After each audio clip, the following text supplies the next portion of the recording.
Welcome to Wilderness Cooking. I'm Tavakkul, and here in the mountain-kissed village of Gamervan, time isn't measured by the clock, but by the crackle of firewood and the rhythm of the seasons. Come, let's begin another chapter in this living cookbook where the old world still breathes in every flame. Now, roasting a whole ostrich might sound wild, and truth be told, it is. A bird taller than a man, with legs made for the savannah, not the spit. But in this village, we embrace the outrageous, especially when it brings people together. If this kind of village madness sparks your appetite, don't forget to subscribe and like.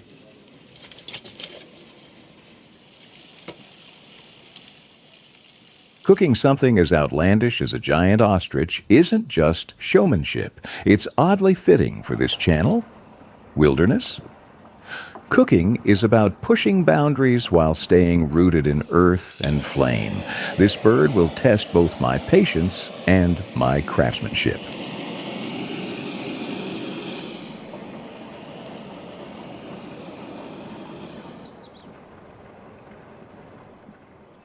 And of course, the cooking method must honor not only the size of the bird, but the spirit of this place. No factory-made oven could match the mountain's charm. So I turned, as always, to the language of fire, steel, and soil.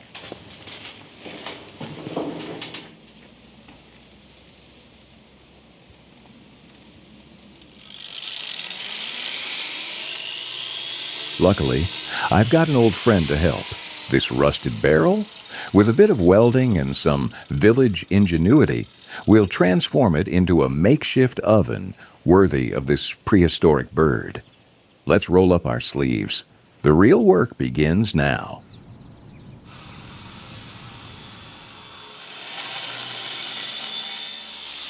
Just look at this creature.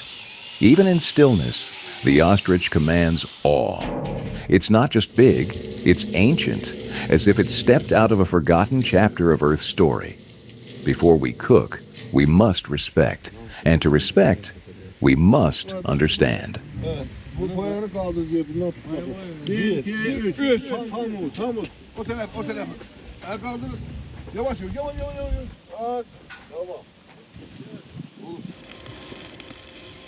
As the final feathers fall and the frame lies clean, I can't help but reflect, not just on its size, but on its strangeness. A bird that cannot fly, yet runs faster than most beasts. Its heartbeat, strong enough to echo in the chest of the earth.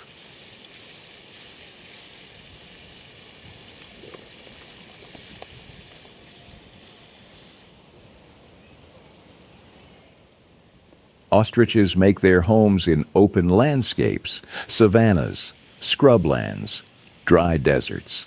They belong to places where the sky is endless and the wind writes in dust.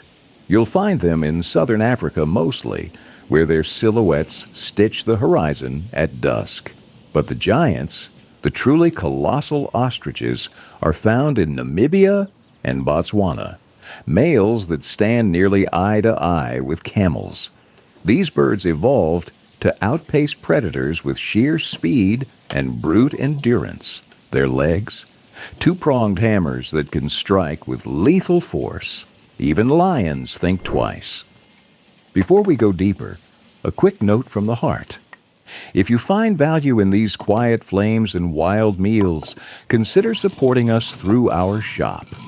Every blade I forge, every wooden bowl I shape, is steeped in the same rhythm you see here.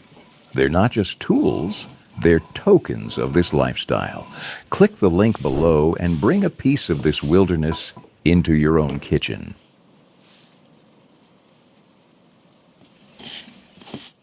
Back to the bird. Commercial ostrich farming has taken root far from its origins. South Africa leads naturally, but Australia isn't far behind. Even Texas, with its big skies and wild appetite, has embraced ostrich ranching.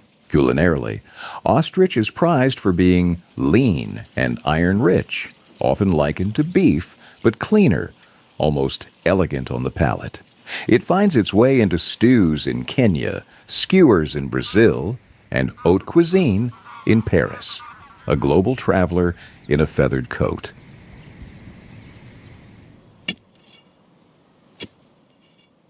How do people tame the meat of such a beast? Traditionally, it's treated like wild game, marinated deeply, spiced boldly, and cooked slowly. Indigenous tribes sun-dried it into jerky. European chefs now sous vide it to a blush. It's versatile, forgiving, and surprisingly tender when shown respect.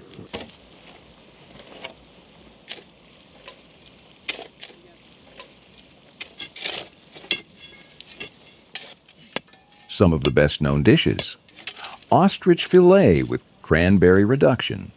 Ostrich burgers served rare, their juices dark and rich. And then there's the egg. One shell holds the weight of 24 chicken eggs. Baked into custards or cracked for celebratory scrambles, they're a marvel unto themselves. Yet, not every nation embraces ostrich. In India, for example, the meat is banned, not because of danger, but because it walks a fine line in the cultural and religious landscape where what one eats is as symbolic as it is sustenance. The bans often stem from classification issues. Is it poultry or game? Is it halal or haram, sacred or profane?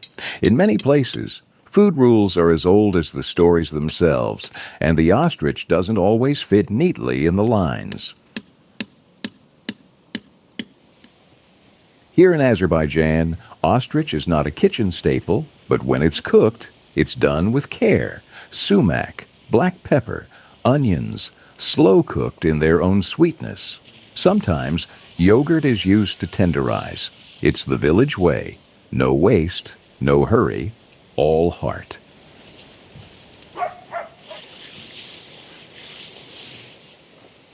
As for legends, we have a few.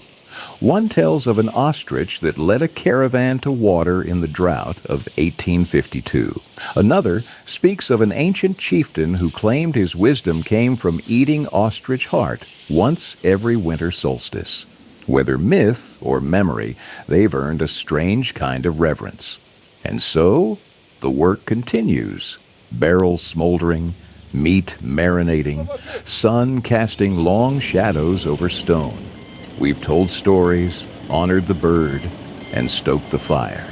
Now comes the hardest part.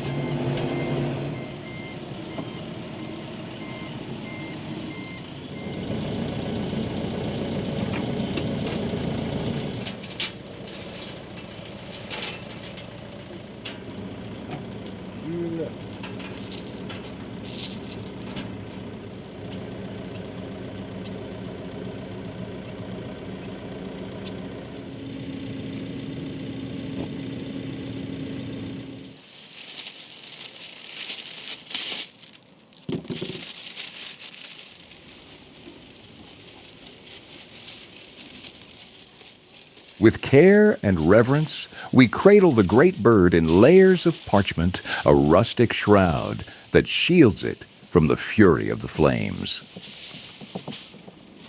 Baba kaldır baba. Kaldır koy işte.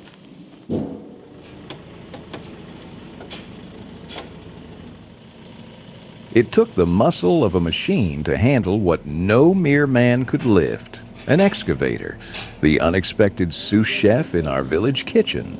Without it, there'd be no way to settle this magnificent beast beneath the iron barrel. Sometimes, tradition needs a touch of modernity.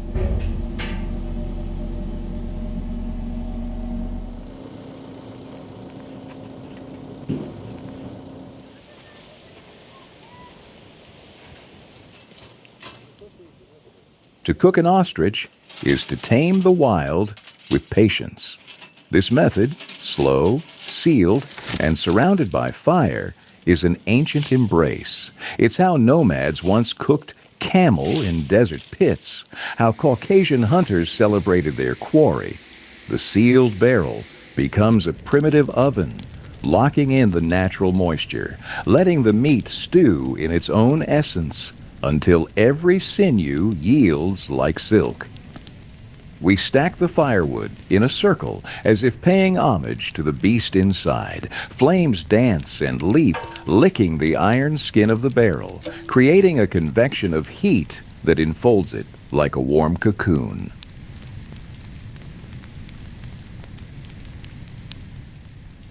There's something meditative about it, feeding a fire, watching the smoke curl skyward, knowing that below a feast is quietly becoming. It connects us to a time when cooking was a ceremony, not a convenience, when flavors deepened not with spices, but with slowness.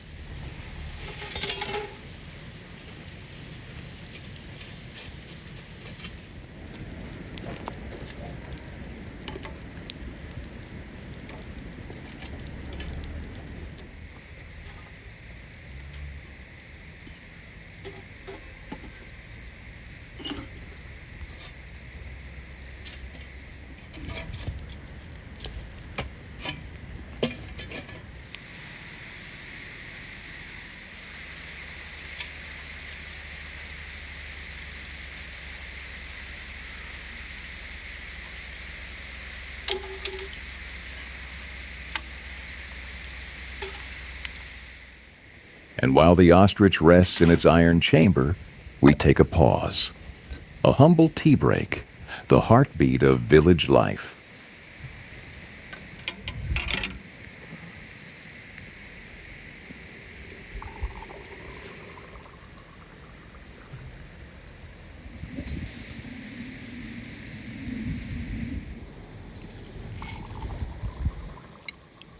The samovar whistles softly, tiny glasses clink.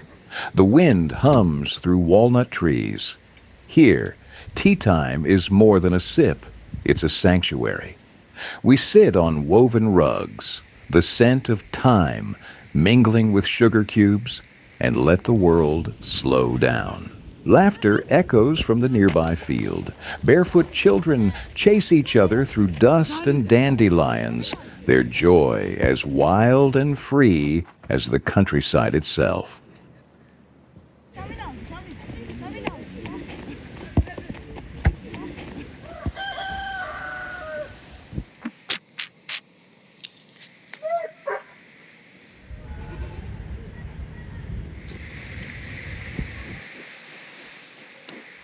The flames have done their work. We take back the coals, the embers glow like sleeping stars. Slowly, cautiously, we lift the barrel lid. The heat rises in waves. What lies beneath is a secret soon to be revealed.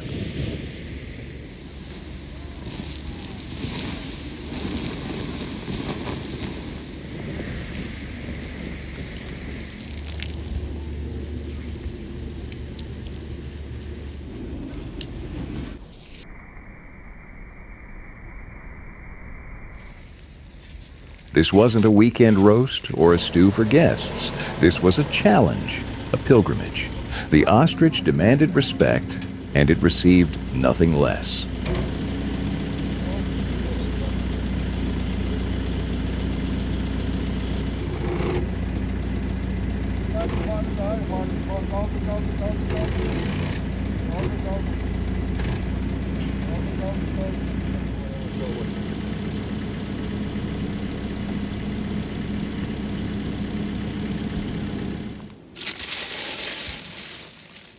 The skin is bronzed, taut, and glistening. It crackles faintly, like the crust of a good sourdough. A caramelized sheen hints at the smoky journey it has endured.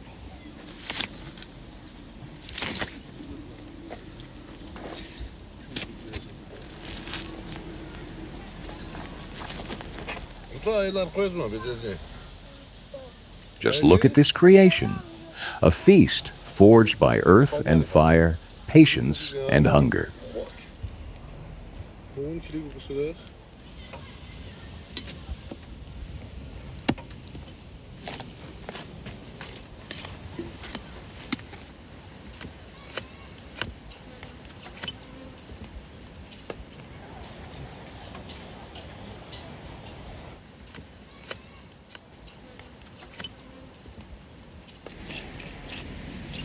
The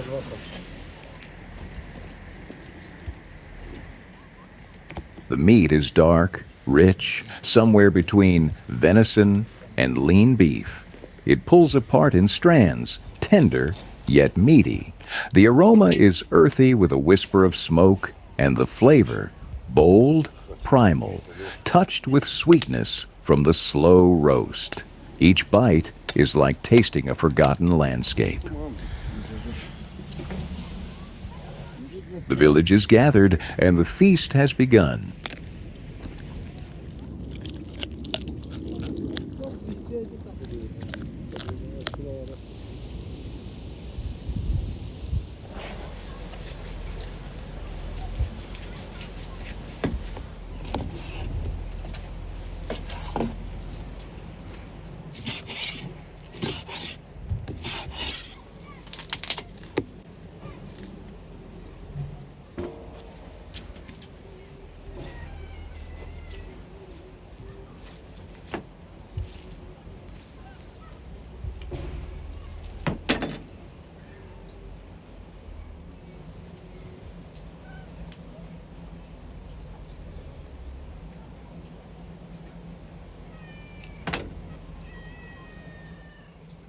It's unlike anything. Robust, clean, almost noble.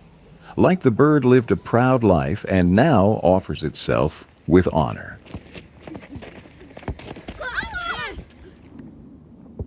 Children tiptoe closer, then dash in with delight. We hand them portions wrapped in flatbread, a king's meal for tiny hearts.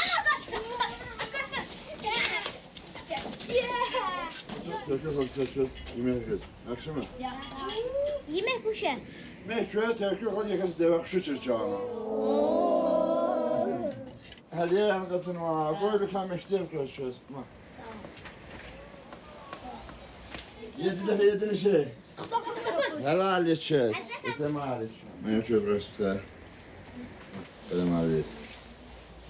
And as always, no feast ends without sharing. We prepare small parcels for neighbors, elders, and those who couldn't join. In the village, generosity seasons everything.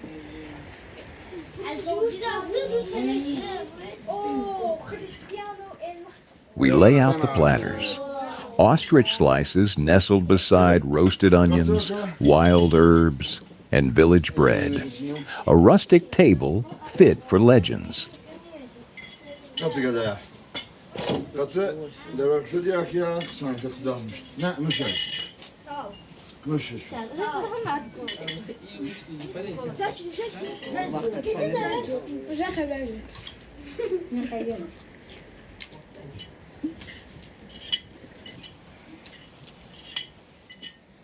You always wonder, don't you? Will they taste the love, the labor, the story? I hope they feel it in every bite, every crumb.